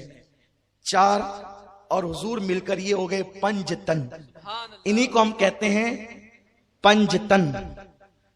5 تن, یہ 5. حضور مسکرا کے کہتے ہیں علی فاطمہ حسن حسین جیسے ہم اس کمرے میں اکیلے بیٹھے نا 5، ویسے جنت میں ایک کبے کے نیچے ہم 5 ہوں گے. سبحان اللہ. جنت میں ہم 7 ہوں گے، 5 7 ہوں گے، 5 7 ہوں گے. اور آقا فرماتے ہیں ہم لوگ تو ہوں گے، لیکن اے علی، اے فاطمہ، جو تم سے اور تمہاری اولاد سے محبت کرے گا وہ بھی جنت میں وہی ہوں گا جہاں میں رہوں گا. سبحان اللہ. سبحان اللہ. میں نے یہ حدیث پڑھی، قسم خدا کی میں اپنی تنہائیوں کا ذکر کرنا مناسب نہیں سمجھتا، لیکن جب یہ حدیث پڑھی میرے دل نے چاہا کہ میں اپنے گھر میں رقص کروں، واجب کروں، اور میری آنکھوں میں آنسو آ گئے. اس لیے کہ نماز نبی جیسی پڑھ نہیں سکتے، تو نبی جہاں ہے وہاں جنت میں. اس لیے کہ جب نمازیں برابر ہوگی تو جنت میں درجہ بھی برابر ہوگا. نبی جیسا روزہ رکھ نہیں سکتے، کیونکہ روزے برابر ہوں گے تو جنت میں درجے بھی برابر ہوں گے. صدقات خیرات ویسے نہیں دے سکتے، کیونکہ حضور نے فرمایا میرا صحابی مٹھی بھر جو خیرات کرے اور تم احد پہاڑ کے برابر سونا خیرات کرو تو وہ دونوں اکول نہیں ہو سکتا، برابر نہیں ہو سکتا. جب صحابی کا عمل غیر صحابی کے برابر نہیں اور غیر صحابی کا عمل صحابی کے برابر نہیں تو امتی کا عمل نبی کے برابر کیسے ہو سکتا ہے؟ تو اللہ اکبر، یہ تو ناممکن ہے کہ عمل کی بنیاد پر کوئی رسول اللہ کے ساتھ رہے، جنت میں حضور کے درجے میں رہے. ارے وہاں خلیل بھی اس درجے میں نہیں رہ سکتے، وہاں کلیم بھی اس درجے میں نہیں رہ سکتے، وہاں موسیٰ و عیسیٰ بھی اس درجے میں نہیں رہ سکتے عمل کی بنیاد پر. اس لیے کہ حضور کا درجہ وہ ہوگا جہاں کسی کو درجہ نہیں ملے گا. لیکن او اہل بیت سے محبت کرنے والوں، اہل بیت کے ڈنکے بجانے والوں، اپنی اولاد سے زیادہ اہل بیت پہ قربان ہونے والوں، اپنی اولاد سے زیادہ اہل بیت پہ نثار ہونے والوں، صرف زبان کے دعوے دار نہیں دل سے عشق کرنے والوں، حضور نے تم کو بشارت دے دی کہ جہاں رسول اللہ جنت میں ہوں گے اہل بیت کے محبین اسی درجے میں داخل کیے جائیں گے. اور جامع ترمذی تو سیاہ ستہ میں ہے، ان 6 معتبر کتابوں میں جس کا خطبہ سب پڑھتے ہیں. تو اسی لیے اہل بیت سے محبت کرو، ان سے پیار کرو، لیکن کیسے؟ یہ نہیں کہ دعویٰ محبت کا کردار یزید کا، داڑیاں منڈا کر گٹروں میں پھینک رہے ہیں، کان میں ہیڈ فون لگا کر گانے سن رہے ہیں، عورتیں بے پردہ نکل کر میلوں میں جا رہی ہے، لڑکیاں گلوں میں دوپٹے لٹکا کر کے میلے ٹھیلوں تک پہنچ رہی ہے. میں اہل بیت کے محبوں سے مخاطب ہو کر ایک بات کہنا چاہتا ہوں، ارے تمہارا جوان بیٹا اگر انتقال کر جائے تو کیا تم بن سور کر میلوں میں جاؤ گی؟ علی اکبر کی شہادت کے دن تمہیں میلے نظر آتے ہیں؟ اگر تمہارا معصوم بچہ انتقال کر جائے تو کیا اس دن تم بن سور کر کے بے پردہ گھومنے نکل جاؤ گی میری بہنوں؟ معصوم علی اصغر کی شہادت کے دن تم گناہ کرتے ہو. اور اس کے بعد پھر ہمارے شہر میں بانسری بیچنے والوں کی بھیڑ ہوگی اور ہمارے نوجوان وہ بانسریاں بجائیں گے، جبکہ یزید کا کردار ہے کہ یزید بانسری بجاتا تھا. حسینیوں یہ محبت نہیں ہے، صرف شربت پلا کر اظہار محبت نہیں ہوتا، شربت بھی پلاؤ اور کردار حسین کو بھی قبول کرو. میرا حسین کیسے کردار والا ہے؟ اپنی گفتگو سمیٹتے ہوئے ایک دن 400 ساتھیوں کے ساتھ مولا حسین نکلے ہیں شہر مدینہ میں. صاحب روضۃ الشہداء لکھتے ہیں مولا حسین اتنے خوبصورت تھے کہ پیشانی سے نور کی کرنیں نکلتی تھی، اندھیرے میں بھی کوئی ان کو بیٹھا ہوا دیکھ کے پہچان لیتا تھا کہ جس کے پیشانی سے کرنیں نکل رہی وہی حسین ہے. اس لیے کہ حسین حسین ہے اور حسین حسین ہے. سبحان اللہ. سبحان اللہ. ان کا نام بھی حسین ہے. اللہ اکبر، کیا ذوات ہے، کیا ذوات ہے. میرے آقا فرماتے ہیں حسن حسین سے پہلے اللہ نے ان ناموں کو جنت میں چھپا کے رکھا تھا کہ یہ نام کوئی رکھ ہی نہ سکے، یہ نام کوئی رکھ نہ سکے. قربان جائیں، کیا پیاری بات کہی میرے سرکار نے. فرمایا کہ میرے حسن حسین کے لیے نام چھپا کے رکھے تھے، کسی کے ذہن میں نہیں آئے، نہ نبیوں کے ذہن میں، نہ اس زمانے کے ولیوں کے ذہن میں کہ وہ رکھے نام حسن حسین. اللہ نے یہ نام میرے بیٹوں کے لیے مخصوص کر رکھے تھے. قربان جائیں، جن نام والے نہ ہو جن جیسے نام والے نہ ہو ان جیسی ذات اور کردار والے کیسے ہو سکتے ہیں؟ مولا حسین نکلے ہیں 400 ساتھیوں کے ساتھ، بہت حضور کا امامہ سر پہ اور مولا علی کی تلوار ہاتھ میں. کیسے لگ رہے ہوں گے حسین؟ سبحان اللہ، سبحان کیسے لگ رہے ہوں گے؟ اگر اجازت دیں، حالانکہ وقت کم ہے، مجھے اپنے عنوان تک پہنچنا ہے، کیونکہ آپ کو جو ہے وہ حسین پاک کی رخصتی مدینہ طیبہ سے مجھے بیان بھی کرنی ہے، کیونکہ اب وقت تو بہت کم رہ گیا ہے، پھر وہ چھوٹ جائے گا ورنہ. اور آپ کا مطالبہ ہوتا ہے کہ ہمیں سننا ہی ہے، تو میں سنانا چاہتا ہوں. یہ وہ مشک ہے جس کو جتنا رگڑو گے اتنی خوشبو آئے گی، اس لیے ہم اس کو رگڑ ہی رہے ہیں اور خوشبو پا رہے ہیں. تو یہ آپ سنیں گے انشاءاللہ. کیسے لگ رہے ہوں گے حسین؟ حضور کا امامہ ہے، ہاتھ میں علی کی تلوار ہے، باوقار انداز سے چل رہے ہیں. ایسا لگتا ہوگا جیسے فرش پر عرش اتر آیا ہو، ایسے لگتا ہوگا جیسے چاند زمین پہ اتر آیا ہو، ایسے لگتا ہوگا جیسے گلستان کے اندر لالا نے اپنے چہرے سے پردہ ہٹایا ہو، بلکہ یوں لگتا ہوگا کہ جیسے جنت کا حسن زمین پر سمٹ آیا ہو. حسین شان سے چل رہے ہیں. ایک بندہ آتا ہے، اتنے باوقار انداز سے چلتے ہوئے دیکھ کر کے لوگوں سے پوچھتا ہے کون ہے یہ؟ کون ہے؟ کون ہے یہ؟ کسی نے کہا یہ حسین ہے، یہ حسین ہے. آ گیا، گستاخ تھا، آ گیا. اچھا تو ابو طالب کا پوتا ہے؟ اس کا مطلب کچھ ایسے سرفرے بھی اس زمانے میں تھے کہ جن کو ہضم نہیں ہوتی تھی اہل بیت. لیکن اہل بیت کا کیا اس میں بگڑتا ہے؟ لیکن دیکھو حسین پاک کا کردار کیا ہے، کچھ سیکھو اس سے. تو ابو طالب کا پوتا ہے؟ آپ نے مسکرا کے کہا ہاں. اچھا وہ علی کا بیٹا ہے تو؟ ہاں. وہ تیرا باپ تو بڑا فتنہ انگیز تھا، معاذ اللہ، بڑے فتنے پیدا کیے اس نے. لوگوں نے تلواریں نکالی، جو ساتھی تھے. چپ رہو، یہ بات مجھ سے کرتا ہے، تمہاری تلواریں کیوں نکلتی ہے؟ مولا حسین نے جب سنا تیرا باپ تو فتنہ انگیز تھا، آپ فرماتے ہیں او اللہ کے بندے، کیا تو بھوکا ہے کہ میں تجھے کھانا کھلاؤں؟ کیونکہ ہو سکتا ہے تو بھوک کی چڑ کی وجہ سے ایسا بک رہا ہو. کیا تو پیاسا ہے تاکہ میں تجھے پانی پلاؤں؟ ہو سکتا ہے پیاس کی شدت میں تیری زبان سے جملے نکل گئے ہو. کیا تو بیوی سے لڑ کے آیا ہے تاکہ غصے میں تو یہ کہہ رہا ہے تاکہ چل کر میں تیری بیوی کے ساتھ تیری صلح کرا دوں؟ یا تو تنگ دست ہے کہ کسی نے تجھے قرضہ مانگا اور لڑائی کی تو یہ باتیں غصے میں کہہ رہا ہے چل اگر تیرا قرضہ باقی ہو تو قرضہ ادا کر دوں؟ کہ اچھا آپ ہی حسین ہیں. قدموں پہ گرا، معاف کر دیں. لوگوں نے بہکایا تھا حسین کے لیے، اس لیے کہہ دیا تھا لیکن آپ تو ایسے ہیں. تو کسی نے کہا حسین اتنا علم ہے تمہارے پاس؟ میرے حسین کا تاریخی جملہ کیا ہے سنو. کہتے ہیں باد مخالف سے درخت ہلنے لگتے ہیں اور اکھڑ جاتے ہیں، لیکن باد مخالف سے پہاڑ نہیں ہلا کرتے. ہم لوگ صبر کے وہ پہاڑ ہیں کہ دشمنوں کو بھی معاف کیا کرتے ہیں اور یہ انداز اختیار کیا کرتے ہیں.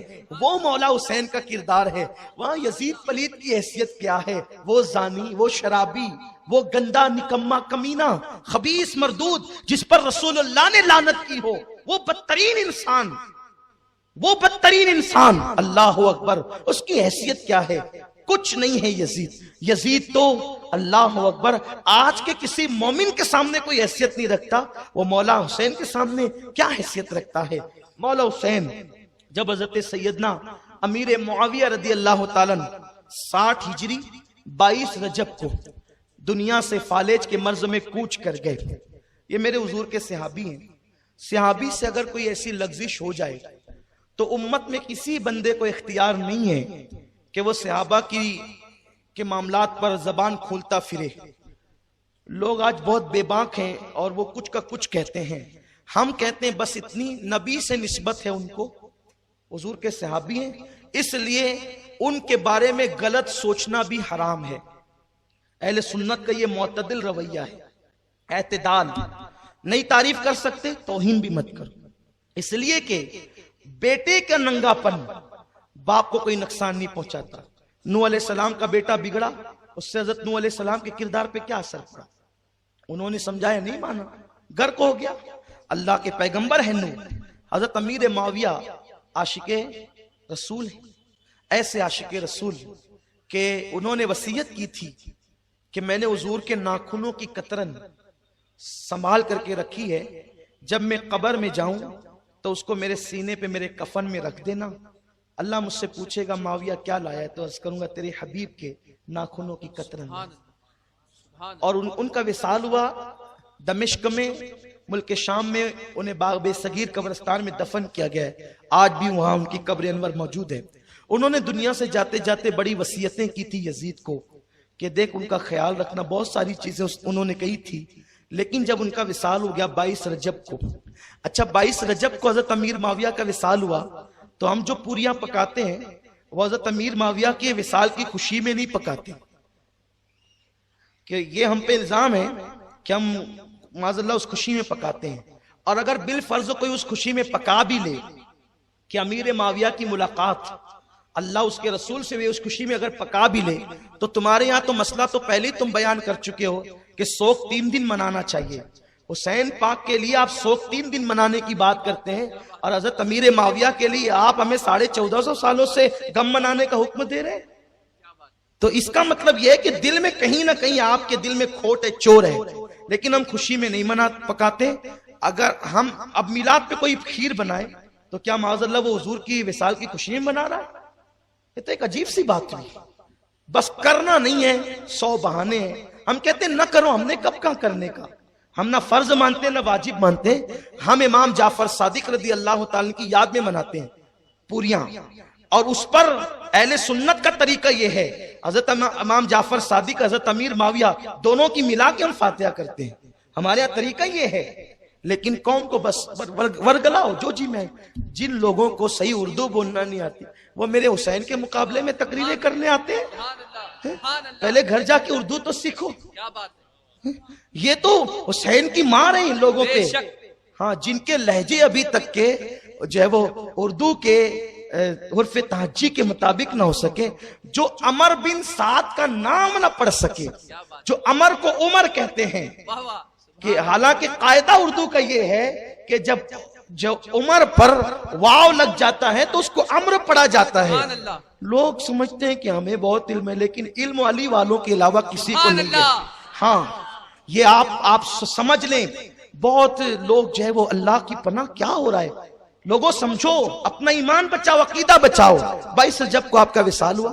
اس کے بعد یزید نے ایک خط روانہ کیا، کیونکہ یزید کو، چور کے دل میں تو چور ہوتا ہے نا، یزید کو یہ خطرہ تھا کہ مولا حسین میری بیعت نہیں کریں گے، کیونکہ معلوم تھا یہ ہے پکا گنڈا، یہ کردار لیس آدمی، کریکٹر لیس آدمی، اس کے پاس کوئی کردار تو ہے نہیں، بانسری بجاتا ہے، کنیزوں کا ناچ دیکھتا ہے، مجرے سنتا ہے، بندر کا ناچ دیکھتا ہے، اور جو سرجون ہے نا، سرجون، اس نام کو آپ یاد رکھیں، وہ آگے کام آئے گا۔ سرجون جو ہے وہ یزید کا دوست ہے۔ سرجون نے یزید کی جتنی پول کھولی ہے اس سے زیادہ کسی نے یزید کی پول نہیں کھولی۔ یہ ہر عیاشی میں سرجون یزید کے ساتھ ساتھ رہتا تھا۔ تاریخ میں البدایہ والنہایہ وغیرہ اٹھا کر کے پڑھیں، اور بھی دیگر مورخین کا ریکارڈ اٹھا کر کے پڑھیں، سرجون نے بہت سی باتوں کا انکشاف کیا ہے۔ سرجون کا کہنا یہ ہے کہ یزید جو ہے وہ لڑکوں کے ساتھ بدفعلی بھی کرتا تھا، اور بلکہ یزید کا کردار اتنا گھناؤنا کردار تھا، اتنا گرا ہوا کردار تھا کہ یزید جب شہوت اس میں ڈوب جاتا تو وہ کتوں کے ساتھ بھی بدفعلی کیا کرتا تھا۔ یہ یزید کا کردار ہے، یہ یزید کا کیریکٹر ہے۔ ورنہ سرجون کا والا آپ پڑھ لیں اٹھا کر کے تاریخ کے اندر، اتنا بدترین آدمی بتاؤ جو کتے کے ساتھ بدفعلی کرے، تم اس کے پیچھے 2 رکعت نماز پڑھو گے جمعہ کی؟ ارے جب تم جیسا نہیں پڑھ سکتا، ہم جیسا نہیں پڑھ سکتا، یارو ہمارے یہاں تو نماز میں اتنی احتیاط ہے، ہماری عوام اتنی ہوشیار ہے، سنی عوام، اگر امام کی انگلیاں بھی مصلی پہ نہیں لگتی تو وہ مسجد چھوڑ دیتے ہیں۔ بولے ہمارے امام صاحب کی انگلیاں نہیں لگتی، اور چونکہ وہ 3 انگلیاں لگانا واجب ہے، تو ہے داڑھی منڈا، داڑھی نہیں ہے چہرے، لیکن کہے گا کہ نہیں میں نہیں پڑھتا۔ یعنی یہ حالت ہے، جس قوم کی غیرت کا حال یہ ہو، جس قوم کی غیرت کی کیفیت یہ ہو، اس قوم کے آقا حسین وہ جو کتے سے بدفعلی کرتا ہو، اور مولا حسین کو معلوم ہے اس کے ہاتھ میں ہاتھ دے دے، اس سے بیعت کر لیں، کیسے ہو سکتا ہے؟ اس نے بھیجا حسین کو، کہو ولید سے کہا، ولید جو مدینے کا گورنر تھا اس سے کہا، حسین کو کہا ولید ابن عقبہ کہ وہ میری بیعت کریں، عبداللہ ابن زبیر سے بھی کہنا، عبداللہ ابن عمر سے بھی کہنا، عبد الرحمن ابن ابو بکر سے بھی کہنا۔ یہ 4 نام اس نے خاص لیے اور اس کے بعد کہا کہ یہ سب سے بیعت لینا، بیعت کرے تو ٹھیک ہے۔ اب دیکھو اس کا کہنا، اگر یہ بیعت نہ کریں انہیں قتل کر دینا، چاروں کو۔ یہ چاروں بڑے صحابہ کی اولاد اور خود بڑے، مولا علی کے بیٹے امام حسین، حضرت ابو بکر کے بیٹے عبد الرحمن، حضرت عمر کے بیٹے عبداللہ اور حضرت زبیر ابن عوام جو حضور کے ساڑو ہیں ان کے بیٹے جناب زبیر، جناب عبداللہ ابن زبیر، یہ نام اس نے پیش کیے۔ یہ بیعت کرے تو ٹھیک ورنہ انہیں قتل کر دینا۔ اب یہ چیز جب ولید کے پاس آئی، ولید نے خط پڑھا، گھبرا گیا، مولا حسین کو قتل کرنے کی بات کی اس نے۔ تو انہوں نے مروان کو بلایا، مروان ابن حکم۔ یہ مروان وہ شخص ہے، مروان وہ انسان ہے، بخاری شریف کی حدیث ہے۔ دیکھو یزید کے فیور کرنے والوں میں کیسے کیسے لوگ ہیں، میں پھر حوالہ دے رہا ہوں، بخاری شریف کی حدیث ہے اور اس کو نقل کیا ہے ابن کثیر، علامہ ابن تیمیہ کے شاگرد نے۔ علامہ ابن تیمیہ وہ بندہ ہے جس نے سب سے پہلے منبر پہ چڑھ کر کے اللہ کی توہین کی اس طرح سے کہ جیسے میں کرسی پہ بیٹھتا ہوں تو میرے وزن سے کرسی چرچر کرتی ہے، ویسے اللہ رب العزت بھی اپنی کرسی پہ بیٹھتا ہے تو اس کے وزن سے اس کی کرسی چرچر کرتی ہے، جیسے میں اترتا چڑھتا ہوں وہ بدعتی ہے ابن تیمیہ۔ اور وہ اولیاء اللہ کو گالی دینے والا، وسیلے کا انکار کرنے والا، حضور علیہ السلام کے مزار پہ جانے کو حرام لکھنے والا، سب سے پہلے جس نے حرام لکھا وہ ابن تیمیہ، اس کا شاگرد ہے حافظ ابن کثیر۔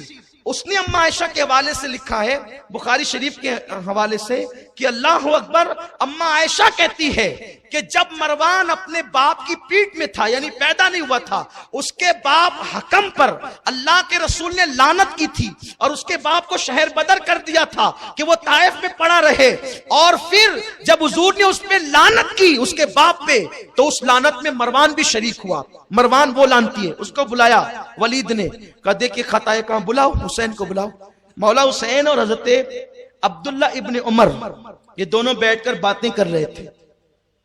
عبداللہ ابن زبیر، ابن عمر نے عبداللہ ابن زبیر اور مولا حسین بیٹھ کر کے باتیں کر رہے تھے، گفتگو چل رہی تھی۔ اتنے میں قاصد آیا، کہا مولا حسین آپ کو اور ابن زبیر آپ کو بھی امیر بلا رہے مدینہ منورہ کے۔ کہا اچھا ٹھیک ہے تم چلو ہم آتے ہیں۔ دونوں باتیں کرنے لگے، ایسا لگتا ہے یہ وقت تو امیر کے ملنے کا نہیں ہے، ہو سکتا ہے کہ حضرت امیر معاویہ کا انتقال ہو گیا اور یزید بادشاہ بن گیا تو اسی کے لیے بلایا جا رہا ہے۔ مولا حسین نے کہا کہ میں جاتا ہوں، کیونکہ کہہ جو دیا ہوں نا کہ آتا ہوں، میں جاتا ہوں۔ ابن زبیر نے کہا تم جاؤ، میں تو یہاں سے سیدھے اب مکہ ہی جاؤں گا، میں مدینے میں رکنے والا نہیں۔ وہ فوراً وہاں سے مکۃ المکرمہ کی طرف روانہ ہو گیا، اس طرف جلدی کے جلدی۔ یہ ادھر گھر گئے اور 30 جوانوں کو ساتھ لیا، کہا کہ دیکھو اگر میری آواز اونچی ہو نا تو تم لوگ اندر آ جانا، اور جب تک میں نہ کہوں لڑائی شروع نہیں کرنا، کیونکہ حالات ٹھیک نہیں ہے، جانے سے ایسا لگتا ہے۔ کتنے ذہین تھے مولا حسین، دور اندیشی کس قدر تھی کہ خط آیا ہے اس کے بارے میں آپ نے محسوس کر لیا تھا۔ مولا حسین گئے اندر، ولید نے کہا کہ حضرت امیر معاویہ کا انتقال ہو گیا، آپ نے انا للہ پڑھی اور مغفرت کی دعا کی اور تعزیت فرمائی۔ اس سے بھی حضرت امیر معاویہ کی بلندی ظاہر ہوتی ہے، جس کی دعائیں مغفرت مولا حسین کرتے ہوں ان کی دعا تو کبھی رد ہو نہیں سکتی۔ تو اس کا مطلب یہ ہے کہ اگر وہ کافر ہوتے معاذ اللہ، یا منافق ہوتے، یا وہ معاذ اللہ اسلام سے ہٹ گئے ہوتے تو مولا حسین ان کی کبھی بھی مغفرت کی دعا نہیں کرتے۔ ہر کتاب میں لکھا ہے کہ انہوں نے مغفرت کی دعا کی، کہا کہ آپ یزید کی بیعت کر لیں۔ آپ نے فرمایا اس طرح کھل کر، اس طرح سے جو تم بات کر رہے ہو کہ یزید کی بیعت کر لو، میرے جیسا آدمی جب بیعت کرے گا تو کھلے میدان میں کرے گا، اس طرح چپکے خاموشی سے مجھ جیسے آدمی سے بیعت لینا یہ مناسب نہیں ہے۔ ایک کام کرو، باہر چلو، اعلان کرو، اور اس کے بعد پھر جو ہوگا دیکھا جائے گا۔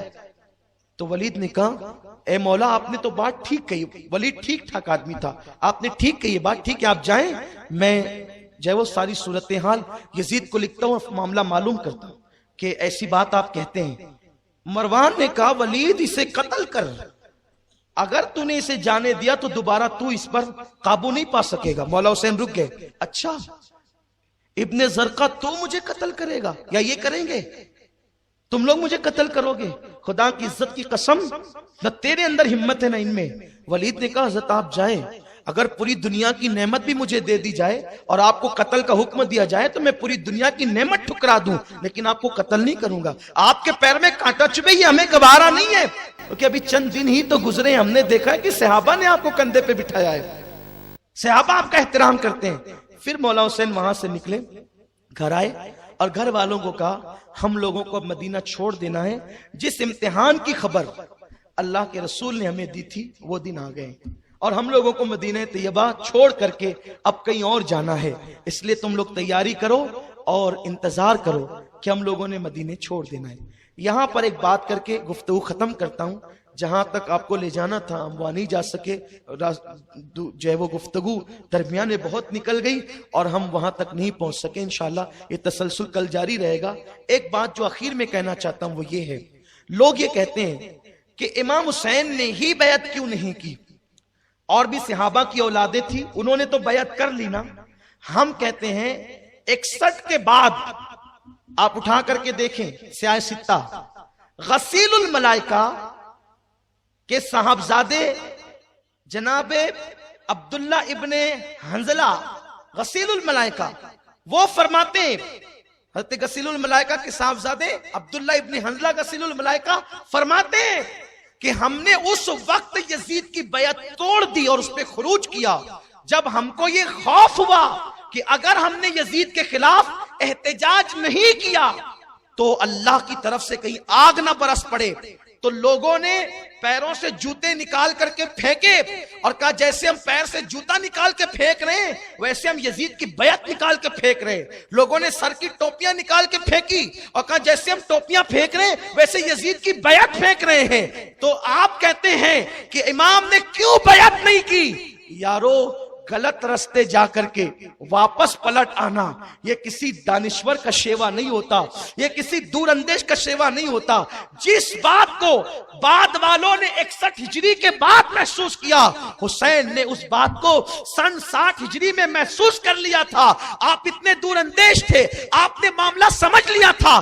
جو چیز امام حسین کو سمجھ میں آئی اگر وہ دوسروں کو بھی سمجھ میں آتی تو وہ لوگ اس وقت بیعت نہیں کرتے، اور جب سمجھ میں آ گیا تو ان سب نے یزید کا بائیکاٹ کیا اور یزید کے خلاف احتجاج کیا۔ کم لوگوں کو لے کر کے امام حسین جو اٹھے ہیں نا، ان سے لوگوں نے بہت روشنی لی ہے کہ باطل کے خلاف اٹھ کر کے کھڑے ہونا یہ حسین کا طریقہ ہے۔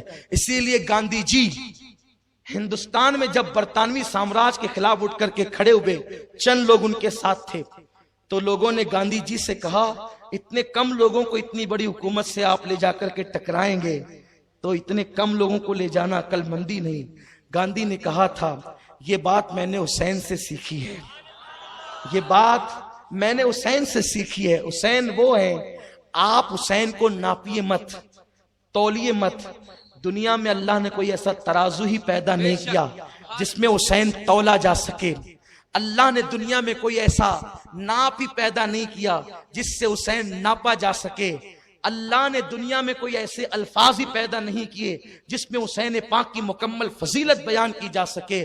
حسین حسین ہے، بس مولا حسین کو صحیح طور پہ پیش کرنے کی ضرورت ہے۔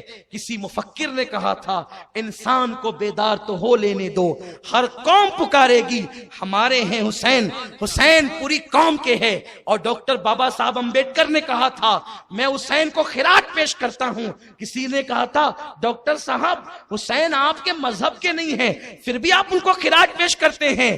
تو ڈاکٹر نے کہا تھا دراصل حسین نے ایک بندے کے خلاف احتجاج کیا تھا جو حکومت والا تھا کہ وہ پھوپھی سے نکاح کرتا تھا، سوتیلی ماں کو اپنے حرم میں رکھتا تھا، سوتیلی بہن سے نکاح کو جائز سمجھتا تھا۔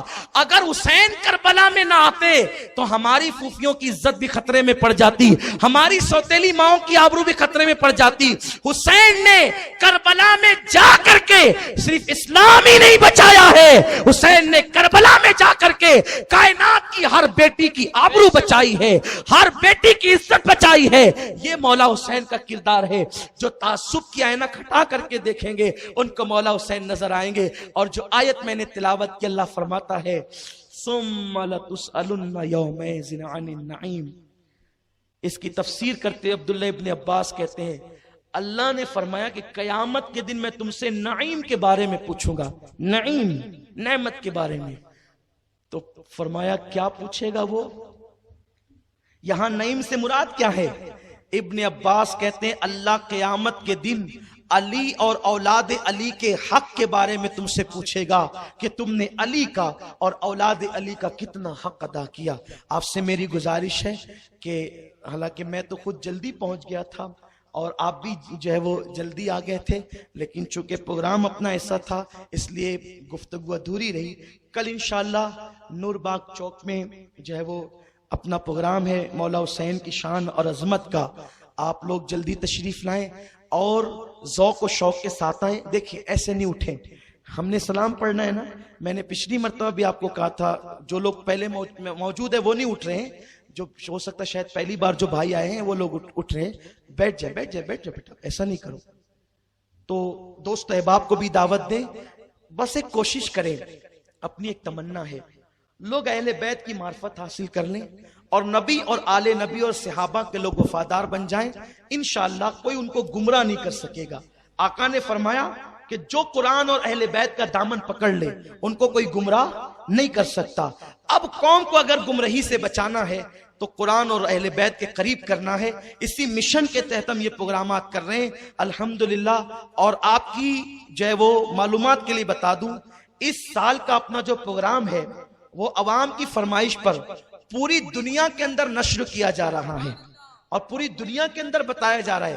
گویا کہ ہم بیٹھے ہیں خوشامد پورہ میں ہزاروں لوگوں کو لے کر، لیکن دنیا بھر میں کئی ملکوں کے اندر اس بیان کو سنا جا رہا ہے اور آپ کو دیکھا جا رہا ہے. اور مولا حسین کی یہ محفل عالمی محفل بن گئی ہے. اور الحمدللہ اب ہم ہزاروں کے ساتھ نہیں بلکہ لاکھوں کے ساتھ محفل مولا حسین میں موجود ہے. تو یہ مولا حسین کی نگاہ کرم ہے. اللہ تعالیٰ آپ کا ذوق اور ہم سب کا ذوق سلامت رکھے، ہم خوب ڈنکے بجاتے رہیں. تو میری گزارش ہے دوست و احباب کو لاؤ بڑی تعداد میں. لڑکیاں اپنی سہیلیوں کے ساتھ آئیں، اپنے گھر والوں کے ساتھ آئیں تاکہ لوگوں کو پتا چلے کربلا ایک داستان نہیں ہے. کربلا ایک صرف داستان نہیں، کربلا حقیقت ہے، کربلا ایمان ہے، کربلا اسلام ہے، کربلا انقلاب کی ضمانت ہے اور کربلا ہمارے خون کو حرارت کرنے والی چیز ہے. اس لیے میں امید کرتا ہوں کہ انشاءاللہ تبارک و تعالی کل بھی آپ آئیں گے اور بڑی تعداد میں لائیں گے اور اسی طرح اہل بیت کے ڈنکے بجائیں گے. اور صرف 3 دن 10 دن کے لیے نہیں بلکہ خون کے قطرے قطرے میں اہل بیت کی محبت کو اپنے دلوں کے اندر جگہ دے دو تاکہ دنیا کی کوئی طاقت تمہارے دل سے، تمہاری اولاد کے دل سے اہل بیت کی محبت کو نکال نہ سکے. جاتے جاتے اخیر میں صرف ایک اشارہ دینا ابھی یاد آیا ہے تو عرض کرتا ہوں. کتنی بڑی بات ہے حسین پاک اور ان کی امی، ان کے ابا، ان کے بھائی سے محبت. وقت ختم ہوا ہے، اشارہ دیتا ہوں. سمرقند میں ایک سیدزادی تھی بڑی غریب.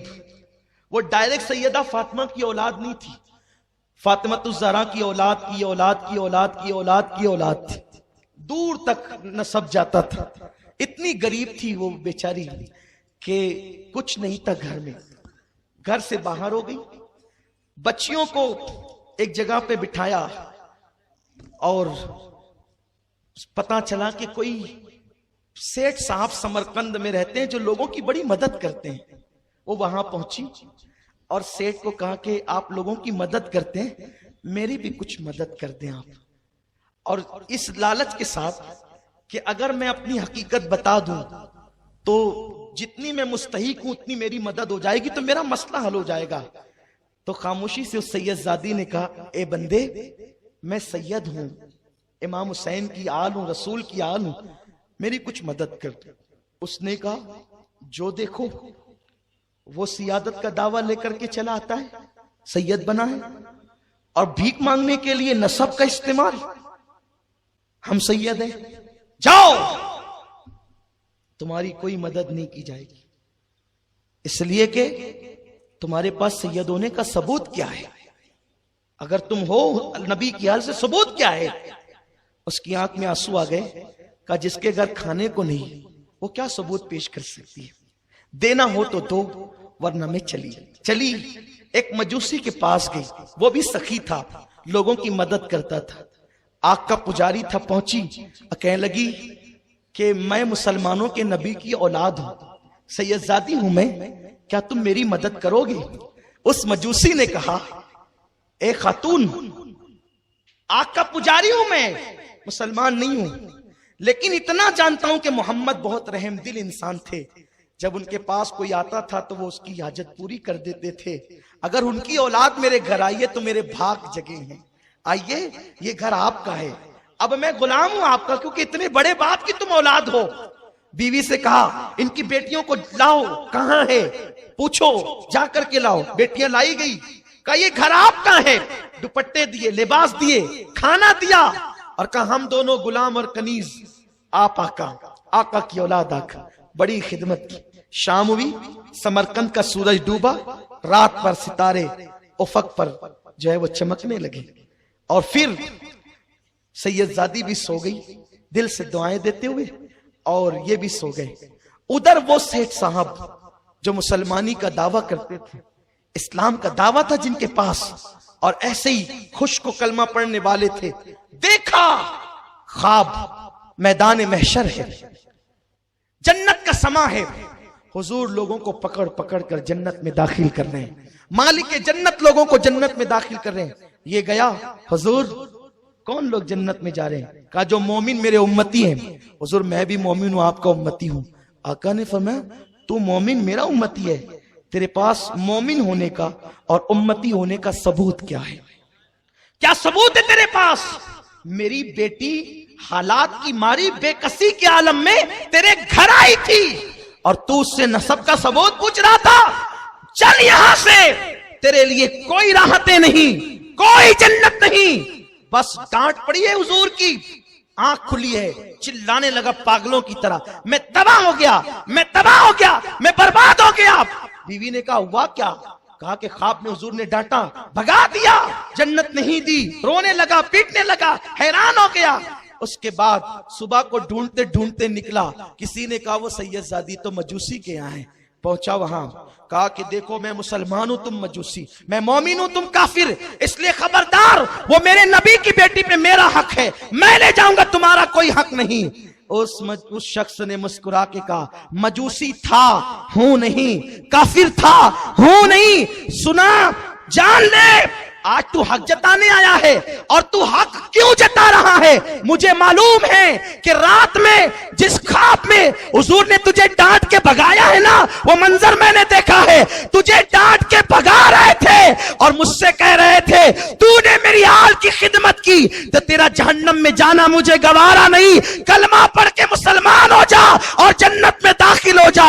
تو میرے نبی نے اس شہزادی کے صدقے میں، ان کو خوش کرنے کے صدقے میں جو ہے وہ مجھے ایمان بھی دیا، میرے گھر کو کلمہ پڑھا کر کے جنتی بنا دیا، اب میں ان کو نہیں دوں گا، ان کی خدمت میں کروں گا۔ ارے نادان مسلمان، حسین کی اولاد کی اولاد کی اولاد کی بے کسی کے عالم میں ایک سیدہ کی اگر کوئی خدمت کرے تو کافر کو ایمان کی دولت مل جاتی ہے۔ اے حسینیوں، حسین کے ڈنکے بجاؤ، جب آل حسین کی محبت کافر کو مومن اور جنتی بنا دیتی ہے، اللہ اکبر، تو حسین کی محبت کس مرتبے کو پہنچائے گی؟ سونے لگو، اپنی اولاد کو اہل بیت کی داستان سناؤ، حضور کی داستان سناؤ۔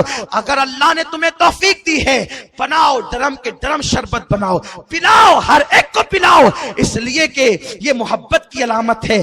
شربت حسین تک پہنچے نہ پہنچے، محبت تو پہنچے گی، خدمت کا انداز تو پہنچے گا، اس لیے اللہ نے دیا ہے تو خوب خرچ کرو، صدقہ دو، صدقہ دو، کپڑے تقسیم کرو، مولا حسین کے نام پہ کپڑے تقسیم کرو، صدقہ تقسیم کرو، ٹھنڈے ٹھنڈے پانی تقسیم کرو، اس لیے کہ لوگوں کتے کو کوئی پانی پلا دے تو اسے جنت ملتی ہے، حسین کے نام پہ شربت پلانے والے کہاں ہوں گے؟